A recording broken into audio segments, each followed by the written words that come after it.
مجھ پر، میرے اپنوں پر، میرے پیاروں پر گزرے ہوئے 4-5 سال میں جو کچھ ہوا ہے وہ کسی سے پوشیدہ نہیں ہے، اور غالباً یہ ایک ایسی افسوسناک تاریخ ہے جس پر آنے والا کل ہندوستان کے اس نظام جمہوری پر ضرور تنقید کرے گا اور کچھ نہ کچھ اپنی رائے پیش کرے گا۔ روز اول سے زندگی کا مشن یہی تھا کہ جو لوگ بہت کمزور ہیں، بہت نظر انداز ہیں، اپیکشت ہیں، اور کسی مقصد کے تحت پوری دنیا میں اور بالخصوص ہمارے ہی اپنے مادر وطن میں ایک خاص طبقے کو پیچھے رکھنے کے لیے جو منصوبہ بند تحریک ہے، اس کا مقابلہ بھی کسی غیر منصوبہ بند تحریک سے نہیں کیا جا سکتا۔ لازم تھا، لازم ہے، اور آنے والے وقت بھی شاید یہی اصول کامیابی سے گامزن ہوگا کہ ہم اپنی آنے والی کل کی نسلوں کے لیے کوئی ایسا نقشہ تیار کریں جن میں اگر ان کے لیے بہت آسانیاں نہ ہوں تو وہ سختیوں کو سہن کر سکیں اور ایک نارمل زندگی، ایک عام زندگی گزار سکیں۔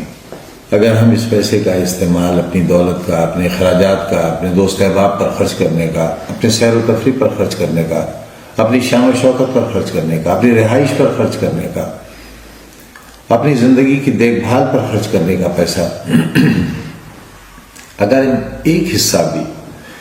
آنے والی نسل کو پڑھانے کے لیے خرچ کرنے لگیں تو یہ بڑی خدمت ہوگی۔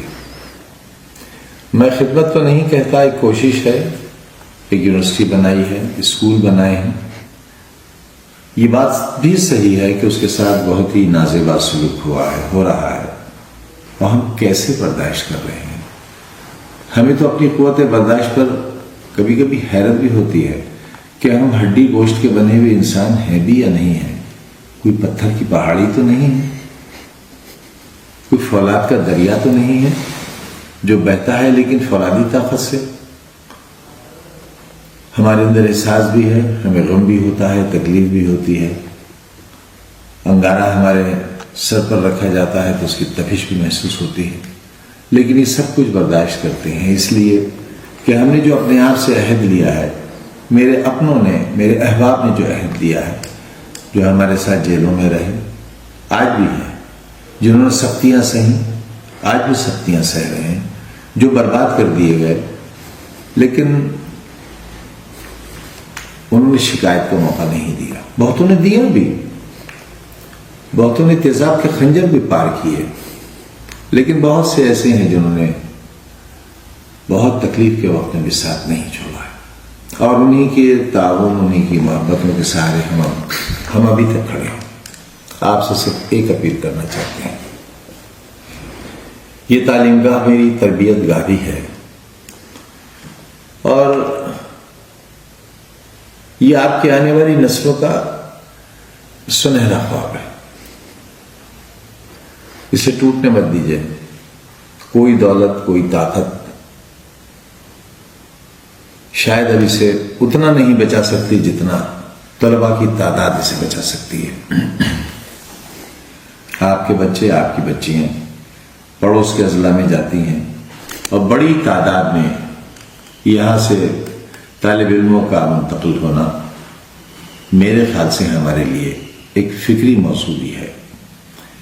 بچے ہمیشہ یہی چاہتے ہیں کہ ان کو باہر جانے کا موقع ملے، گھر سے نکلنے کا موقع ملے، لیکن وہ یہ نہیں جانتے کہ چند سالہ زندگی جو ان کی تعلیمی زندگی ہے وہ ان کی قبر تک بچنے والی زندگی پر بہت بھاری گزر سکتی ہے۔ آپ پر ذمہ داری ہے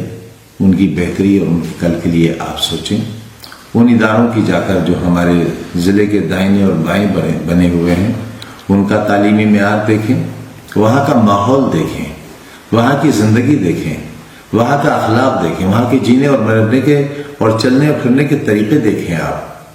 آپ کو اندازہ ہوگا کہ ہم خود اپنے آپ کو جان بوجھ کر جہنم کی آگ میں جھونک رہے ہیں۔ پھر ایک بار آپ جوہر یونیورسٹی بھی آ کر دیکھیے، یہاں کا ماحول دیکھیے، یہاں کی خوشنما فضاؤں کو دیکھیے، یہاں کے ٹھنڈے ماحول کو دیکھیے، آب و ہوا دیکھیے، یہاں کی ہریالی دیکھیے، آپ عمارتوں کا حسن دیکھیے، یہاں اساتذہ کی محنت دیکھیے، ہمارے طالب علموں کی شرافت اور ان کے پڑھنے اور یہاں رہنے اور جینے کا انداز دیکھیے، آپ ہماری تربیت دیکھیے آپ آ کر یہاں، اور یہ بھی جان لیجئے کہ ہمارے یہاں سے پاس آؤٹ ہونے والے اسٹوڈنٹس بیکار نہیں پھر رہے ہیں۔ ہم یہاں پلیسمنٹ کا کوئی وعدہ ماضی میں نہیں کرتے رہے ہیں، مستقبل میں کیا ہوگا یہ نہیں جانتے، لیکن ماضی میں نہیں کرتے رہے ہیں۔ اس کے باوجود ہمارے یہاں کے پاس شدہ جج بھی ہیں، اسرو میں بھی ہیں، ودھان سبھاؤں میں جوائنٹ سیکریٹریز کے پدوں پر ہیں، ہندوستان کے باہر اچھی اچھی ملازمتوں میں ہیں۔ اور اگر آپ سے میں یہ کہوں کہ صرف وہی بچہ خالی ملے گا آپ کو جس نے سروس نہ کرنی چاہیے ہو، ورنہ ہمارے یہاں کے پاس شدہ طالب علم کوئی خالی نہیں ہے۔ ہمارے یہاں پیرامیڈیکل میں، فارمیسی میں، ایگریکلچر میں ان کا کورس ختم ہونے سے 6 مہینے پہلے اپائنٹمنٹ لیٹر آ جاتے ہیں۔ معلوم ہے لوگوں کو کہ ہمارے یہاں پڑھائی ہوتی ہے، ہمارے یہاں فیس اٹینڈنس لگانے کے لیے نہیں لی جاتی بلکہ بچوں کو تعلیم دینے کے لیے ہی فیس لی جاتی ہے۔ آپ ایک بہتر ماحول اور بہتر مستقبل کے لیے، ایک بہتر کل کے لیے اپنے آنے والی نسلوں کا خیال رکھیے، ان کے لیے بہتر فیصلہ کیجیے، اور کم سے کم ایک بار آپ خود یا ان بچوں کو اپنے ساتھ لا کر اس یونیورسٹی کا دورہ کیجیے۔ ہو سکے تو مجھ سے بھی ملاقات کیجیے، میں یہاں آپ سے ملوں گا، آپ کے سوالات کا جواب دوں گا۔ آپ ہمارا انجینئرنگ کالج تو دیکھیے، IIT کی ٹکر کا ہمارے انجینئرنگ کالج ہے، ہماری لیبس دیکھیے آپ، کتنی ماڈرن لیبس ہیں ہماری، شاید ہی قریب کی یونیورسٹیز میں ایسی لیبس ہوں۔ جو سہولتیں ہمارے یہاں ہیں، ہمارے ہاسٹل کی سہولت، وہاں کے کھانے پینے کی سہولت، وہاں کے کھانے کا اسٹینڈرڈ آپ آ کر دیکھیے، ایک بار کھا کر دیکھیے، فیصلہ کیجیے کیا بہتر ہے۔ اسی درخواست کے ساتھ یہ ادارہ آپ کا ہے، اگر آپ ہی اس کو نہیں سنبھالیں گے تو شاید اس کی اینٹ اور تارے کی بنیادیں اس کو سنبھالنے میں ناکام رہیں گی۔ بہت بہت شکریہ۔